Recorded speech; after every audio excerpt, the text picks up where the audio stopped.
गौरी पुत्र गणेश भगवान की जय। श्री लक्ष्मी नारायण भगवान की जय। श्री उमापति शंकर भगवान की जय। अन्नपूर्णा माता की जय। प्रिय भक्तजनों, आज हम इस वीडियो में माता अन्नपूर्णा की व्रत कथा सुनेंगे। तो आप सभी भक्तजन बड़ी ही श्रद्धा, ध्यान पूर्वक और प्रसन्नचित्त मन से माता अन्नपूर्णा की व्रत कथा को सुनिए। तो सभी प्रेम से बोलिए, माता अन्नपूर्णा की जय, सर्व देवी देवता की जय। एक समय की बात है, काशी निवासी धनंजय की पत्नी का नाम सुलक्षणा था। उसे अन्य सब सुख प्राप्त थे, केवल निर्धनता ही उसके दुख का एकमात्र कारण थी। यह दुख उसे हर समय सताता रहता था।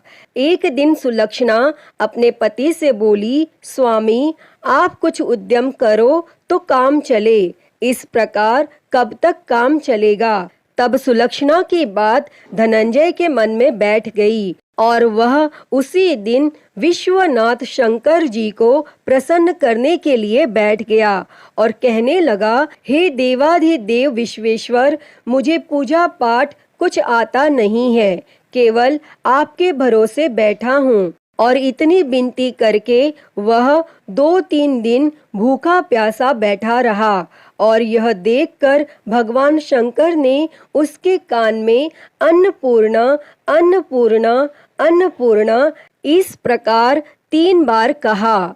और यह कौन क्या कह गया? और इसी सोच में धनंजय पड़ गया कि मंदिर से आते ब्राह्मणों को देखकर पूछने लगा, पंडित जी, अन्नपूर्णा कौन है? तब ब्राह्मणों ने कहा, तू अन्न छोड़ बैठा है, सो तुझे अन्न की ही बात सूझती है। जा घर जाकर अन्न ग्रहण कर।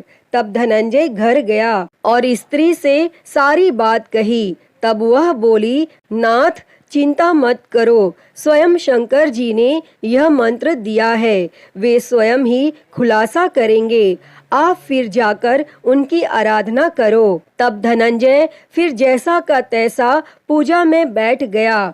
रात्रि में शंकर जी ने आज्ञा दी और कहा, तू पूर्व दिशा में चला जा। और वह अन्नपूर्णा का नाम जपता जाता और रास्ते में फल खाता, झरनों का पानी पीता जाता। और इस प्रकार वह कितने ही दिनों तक चलता गया और वहां से उसे चांदी सी चमकती वन की शोभा देखने में आई, सुंदर सरोवर देखने में आया। उसके किनारे कितनी ही अप्सराएं झुंड बनाए बैठी थी, एक कथा सुनती और सब मिलकर माँ अन्नपूर्णा इस प्रकार बार बार कहती थी। और यह अगहन मास की उजेली रात्रि थी और आज से ही व्रत का आरंभ था। और जिस शब्द की खोज करने वह निकला था, वह उसे वहां सुनने को मिला। तब धनंजय ने उनके पास जाकर पूछा, हे देवियों, आप यह क्या करती हो? तब उन सब ने कहा, हम सब माँ अन्नपूर्णा का व्रत करती हैं। तब धनंजय ने पूछा, व्रत पूजा करने से क्या होता है? यह किसी ने किया भी है? इसे कब किया जाए? कैसा व्रत है ये और कैसी विधि है? मुझे भी विस्तार से बतलाओ। तब वे कहने लगी, इस व्रत को सब कोई कर सकते हैं। 21 दिन तक के लिए 21 गांठ का सूत लेना चाहिए। 21 दिन यदि न बने तो एक दिन उपवास करें। यह भी न बने तो केवल कथा सुनकर प्रसाद लें, निराहार रहकर कथा कहें। और कथा सुनने वाला कोई न मिले तो पीपल के पत्तों को रख, सुपारी या घृत कुमारी वृक्ष को सामने कर, दीपक को साक्षी कर, सूर्य, गाय, तुलसी या महादेव को बिना कथा सुनाए मुख में दाना न डाले। यदि भूल से कुछ पड़ जाए तो एक दिवस फिर उपवास करें और व्रत के दिन क्रोध न करें और झूठ न बोलें। तब धनंजय बोला, इस व्रत के करने से क्या होगा? तब वे कहने लगीं, इसके करने से अंधों को नेत्र मिले, लूलों को हाथ मिले, निर्धन के घर धन आए, बांझी को संतान मिले, मूर्ख को विद्या आए, और जो जिस कामना से व्रत करें माँ उसकी इच्छा पूरी करती हैं। तब धनंजय कहने लगा, बहनों, मेरे पास भी धन नहीं है, विद्या नहीं है, कुछ भी तो नहीं है, मैं तो दुखिया ब्राह्मण हूँ, मुझे इस व्रत का सूत दोगी? तब वे कहने लगी, हाँ भाई, तेरा कल्याण हो, हम तुम्हें अवश्य देंगे, ले इस व्रत का मंगल सूत्र ले। तब धनंजय ने व्रत किया और व्रत पूरा हुआ।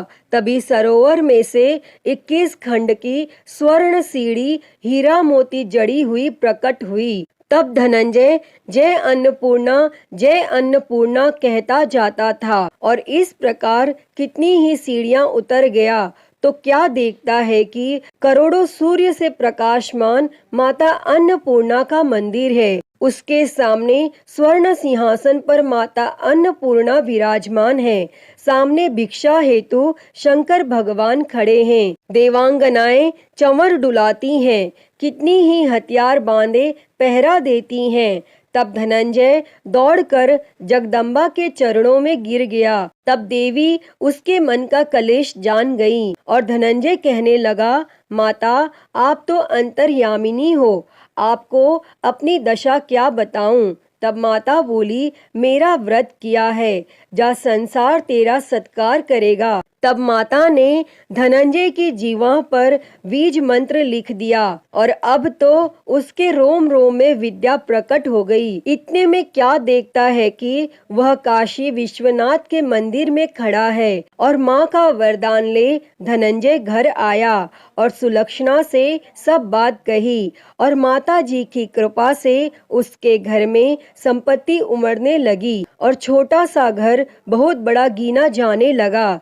जैसे शहद के छत्ते में मक्खियां जमा होती हैं और उसी प्रकार अनेक सगे संबंधी आकर उसकी बड़ाई करने लगे और कहने लगे, इतना धन और इतना बड़ा घर, लेकिन सुंदर संतान नहीं तो इस कमाई का कौन भोग करेगा? क्योंकि सुलक्षणा से संतान नहीं है, इसीलिए तुम दूसरा विवाह करो।